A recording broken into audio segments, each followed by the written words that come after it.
எல்லோருக்கும் வணக்கம். ஜெனின் டிவியிலேருந்து பேசுகிறோம். நாங்கள் புதுசாக ஒரு சேனல் தொடங்கியிருக்கோம். இது மக்கள் ஆதரவு தெரிவிக்கணும்னு நான் அன்போடு கேட்டிருக்கேன். இதனுடைய நோக்கமே பொதுவான கருத்துக்களை மக்களுக்கு கொண்டு செல்லணும். இது மக்களுடைய உங்களில் ஒருத்தனுடைய குரலாக என்னுடைய குரல் என்றுமே ஒழிக்கும். அந்த ஒரே ஒரு காரணத்துக்காக இந்த சேனல் நாங்கள் தொடங்கியிருக்கோம். நீங்கள் ஆதரவு தாங்க. நன்றி. விஜய் அவர்கள் மதுரையில் மாபெரும் மாநாட்டை வெற்றிகரமாக நடத்தி முடித்துள்ளார். அந்த மாநாடு முடிந்த பிறகு பல அரசியல் தலைவர்கள் விமர்சனம் வைத்தார்கள் அவர் மீது. நான் கேட்கிறேன், ஆளுகின்ற கட்சியை பார்த்து உங்களால் விமர்சனங்களை முன்னெடுத்து வைக்க முடியவில்லை. ஆனால் தலைவர் விஜய் அவர்கள் செய்த அந்த இரண்டாவது மாநாட்டை பல அவதூறுகளை சொல்லி மக்களிடையே குழப்பங்களையும் அவர் தேர்தலுக்கு வரவிடாமல் செய்வதற்கு என்னென்ன செய்ய வேண்டுமோ மீடியாக்களை கைக்கூலியாக வைத்துக்கொண்டு தவறாக அவரை பேசுவது அது ஒரு சாதாரண மக்களுக்கு பிடிக்கவில்லை. அந்த சாதாரண மக்களில் நானும் ஒருவன். என்னுடைய ஆதங்கத்தை தான் இந்த பதிவு மூலமாக உங்களுக்கு தெரிவிக்கிறேன். என்ன அவர் செஞ்சார், மாநாடு பண்ணார். அந்த மாநாட்டில் எந்த மாநாட்டில் சேர் உடையில. விஜய் வந்தார், ரசிகர்கள் உடனே போயிட்டாங்க அப்படின்னு சொல்லிட்டு ஒரு சில தரப்புல பேசினாங்க. நான் சொல்கிறேன், அவங்க அந்த கட்சி மாநாட்டுக்கு அப்போ அந்த ஸ்பாட்டில் உட்காரல.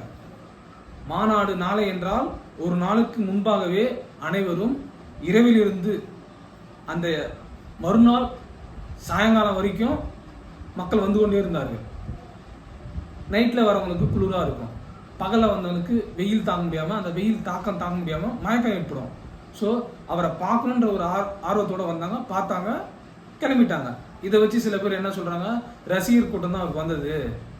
ரசிகர் கூட்டம் என்றால் அவங்க தேட்டருக்கு படம் பார்த்துட்டு கை தட்டிட்டு ஆரவாரம் பண்ணிட்டு போயிடுவாங்க. மாநாட்டுக்கு வரணும்னு அவசியம் கிடையாது, அந்த வெயிலில் இருக்கணும்னு அவசியம் இல்லையே.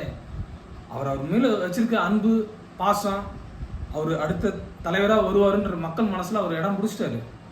அதை நீங்கள் வேறு விதமாக பேசி மக்கள் மனசில் நீங்கள் குழப்பத்தை ஏற்படுத்தி நீங்கள் திரும்ப ஆட்சிக்கு வரணும்னு ஆசைப்படுறீங்கன்றது உங்களுடைய பேச்சுன்னு எனக்கு தெரியுது.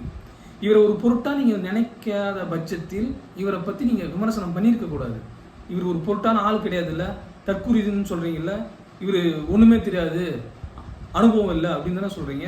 அப்போ அனுபவசாலி உங்களுடைய பேச்சு, அனுபவசாலியான உங்களாலே சரியான ஒரு பேச்சு உங்ககிட்ட இருந்து வரல. அப்போ அனுபவம் இல்லாமல் அவர் எப்படி பேசுவார்? அனுபவம் இல்லாத அவரே சரியாக பேசியிருக்காரு. ஒருத்தர் விமர்சனம் பண்ணுறதுக்கு முன்னாடி நீங்கள் என்ன பண்ணீங்கன்றீங்க யோசிங்க. மக்களுக்காக நீங்கள் என்ன பண்ணீங்க? ஒன்றுமே இல்லை. இவங்கள தாக்கி பேசுறது, இவங்கள தூக்கி பேசுறது, இப்படி தான் போயிட்டு இருக்காங்க வச்சு மக்களுக்கு நீங்கள் ஒன்றுமே பண்ணலை, இனிமேல் பண்ண போகிறதும் இல்லை. தயவுசெய்து இந்த மாதிரி அவரை பற்றி தவறான அவதூறுகளை பரப்பாதீங்க. உங்களுடைய கட்சியை வளர்க்க பாருங்கள், இன்னொரு கட்சி இவ்வளோ தாக்கி பேசாதீங்க. வணக்கம்.